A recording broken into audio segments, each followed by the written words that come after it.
नमस्कार प्रणाम और फिर से जुड़ गए WR ब्लॉग्स वीडियो पे। और भोजपुरी तो गाना रिकॉर्ड हो रहा था तो आप लोग सुने हैं। और ये छठ का गीत है, बहुत अच्छा गीत है कि भूखला में मम्मी के जो निटोटी है ये पापा छठी मैया जो है खिसिया अभी मत चढ़ाए, रिलीज हो जाए तो चढ़ाए, ठीक बा? तो सुनी जा।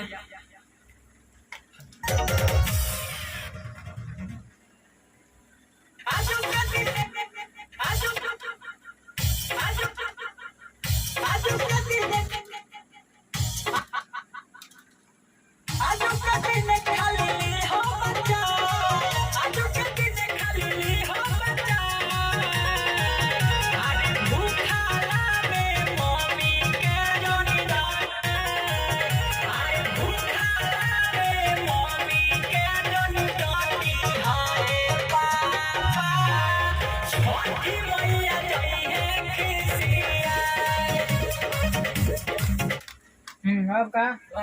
थोड़ा सा गाना अब क्या? जो ये मेन लाइन है ना ऊपर वाला, आइए अंदर इधर का इधर इधर आ रहा है सर। ऐसे डायरेक्ट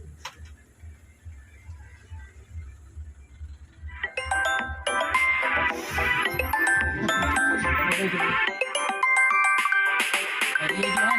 ये वाला इसके साथ में